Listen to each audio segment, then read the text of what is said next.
दोस्तों नमस्कार। हमारे YouTube चैनल पर आप लोगों का स्वागत है। आज हम लोग इस वीडियो में अंधेर नगरी चौपट राजा की कहानी पढ़ेंगे।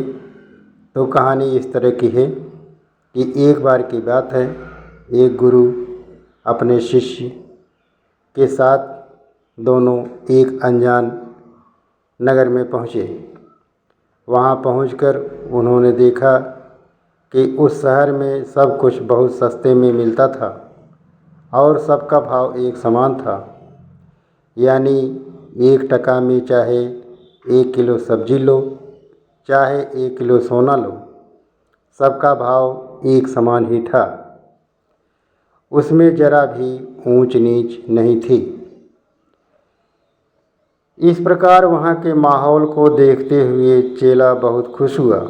उसके तो जैसे अब मज़े ही मज़े हो गए। उसे अब वहाँ का माहौल खूब पसंद आने लगा।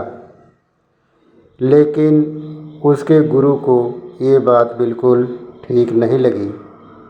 उन्होंने अपने चेले से कहा कि हे वत्स, अब ज़्यादा दिन यहाँ रहना ठीक नहीं है।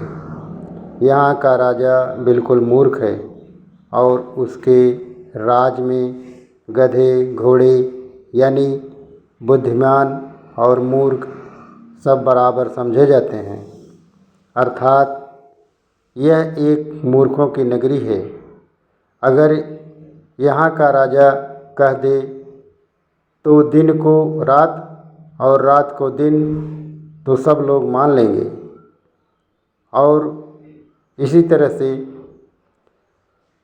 अब हम लोगों को यहाँ से चलना चाहिए। तो उन्होंने कहा कि हमें यहाँ से जल्द इस नगरी को छोड़ देना है और कहीं और चलेंगे। अगर हम यहाँ रहे तो कभी भी मुसीबत में फंस सकते हैं। गुरु की यह बात चेले को पसंद नहीं आई। उसने कहा कि गुरुजी, मुझे तो ऐसा कुछ भी नहीं लगता है। फिर भी अगर आप जाना चाहते हैं तो आप चले जाइए। मैं तो अब यहीं पर रहना चाहता हूँ। गुरुजी ने अपने चेले को खूब समझाया कि वो उनकी बात मान लें और उनके साथ दूसरी जगह चले। लेकिन चेले ने अपने गुरु की एक न सुनी। अब गुरुजी ने अकेले ही जाने का निश्चय किया और जाते जाते उन्होंने अपने चेले से कहा, देखो वत्स, अब जैसी तुम्हारी इच्छा, फिर भी तुम अपना ख्याल रखना और अगर कभी मुसीबत आन पड़े तो एक बार मुझे ज़रूर याद कर लेना। मैं उसी समय तुम्हारी मदद के लिए आ जाऊंगा। और ऐसा कह कर के गुरुजी अकेले ही वहाँ से चले गए। अब चेला अकेला ही खूब मज़े से रहने लगा और खूब खा खा करके थोड़े ही दिनों में वो मोटा हो गया।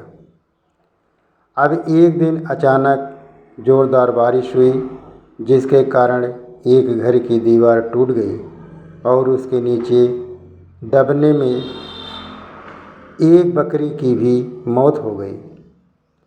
अब बकरी के मालिक ने वहाँ के राजा से शिकायत कर दी।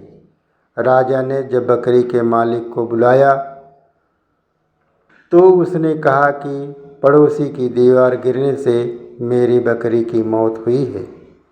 तो राजा ने उसके पड़ोसी को बुलाया और उससे पूछा, देखो, तुम्हारी दीवार गिरने से एक बकरी की मौत हो गई है, अब इसकी सज़ा मौत है। ये सुन कर के वो आदमी घबरा कर बोला, नहीं राजा साहब, नहीं महाराज, इसमें मेरी कोई गलती नहीं है। दरअसल ये सारी गलती तो उस दीवार को चुनने वाले कारीगर की है।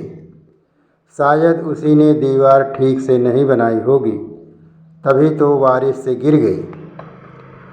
तो राजा ने उस कारीगर को भी बुलाया और उससे कहा, देखो, तुमने कैसी घटिया दीवार चुनी है जो एक ही बारिश में गिर पड़ी और जिससे एक बकरी की मौत हो गई। इसलिए अब मैं तुम्हें फांसी की सज़ा देता हूँ। यह सुनकर के कारीगर बहुत घबरा गया और उसने कहा, महाराज, इसमें मेरी कोई गलती नहीं है, क्योंकि मैंने तो पूरी ईमानदारी से उस दीवार को चुना था। अब ये तो उस व्यक्ति की कमी हो सकती है जिसने उस समय दीवार का मसाला तैयार किया था। लगता है उसी ने ठीक से मसाला तैयार नहीं किया होगा।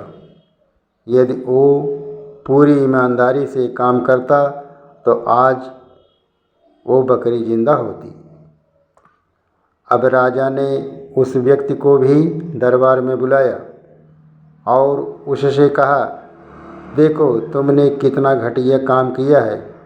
तुमने उस दीवार को चुनने का मसाला भी ठीक से तैयार नहीं किया।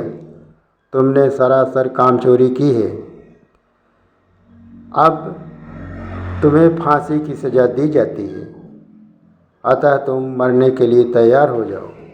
ये सुन कर के वो आदमी बहुत रोया और उसने राजा से खूब मिन्नतें की कि उसकी जान बख्श दी जाए, लेकिन राजा अपने फैसले पर कायम रहा। अब फांसी का फंदा तैयार किया जाने लगा। जब उस आदमी को फांसी दी जाने लगी तो फांसी का फंदा उसके गले में ढीला रह गया, यानी फंदा थोड़ा बड़ा बन गया था। अब क्या किया जाए, क्योंकि फंदा थोड़ा बड़ा बन गया, फिर भी फांसी तो हर हाल में दी जानी थी, फिर चाहे किसी दूसरे की ही क्यों न देनी पड़े। इसके लिए अब ऐसे आदमी की तलाश की जाने लगी जिसके गले में वो फांसी का फंदा फिट बैठ सके। अब राजा के सिपाही ऐसे व्यक्ति की तलाश करते हुए उसी चेले के घर तक जा पहुँचे। उन्होंने उस चेले को पकड़ा और जब उसके गले का नाप लिया तो फंदा एकदम फिट बैठ गया। अब सिपाही उस चेले को लेकर के आए और फांसी पर चढ़ाने की तैयारी करने लगे। यह देखकर चेला बहुत घबरा गया। उसने राजा से खूब मिन्नतें की कि उसकी जान बख्श दी जाए, क्योंकि उसने तो कोई गुनाह ही नहीं किया है। लेकिन उसकी बात राजा ने नहीं सुनी और राजा ने उसकी फांसी देने की सज़ा सुना दी। लेकिन चेला भी कुछ कहने के लिए बहुत ही परेशान था।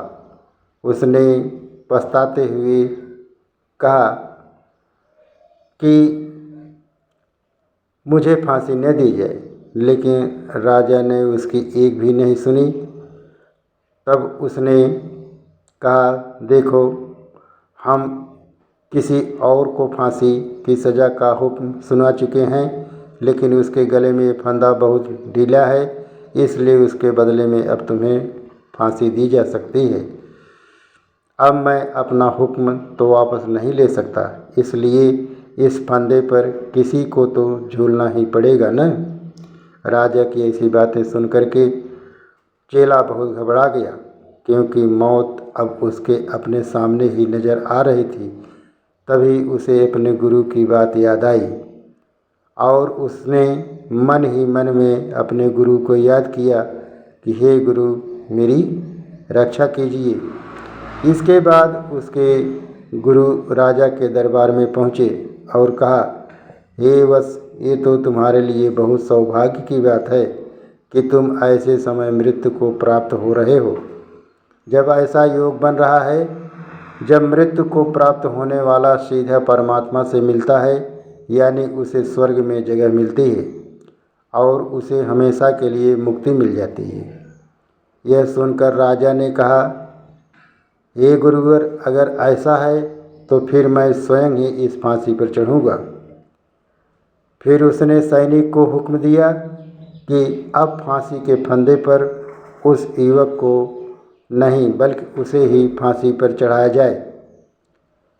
इसके बाद राजा को जल्दी से जल्दी फांसी पर चढ़ा दिया गया और इस प्रकार एक चौपट राजा अपनी मूर्खता से मारा गया।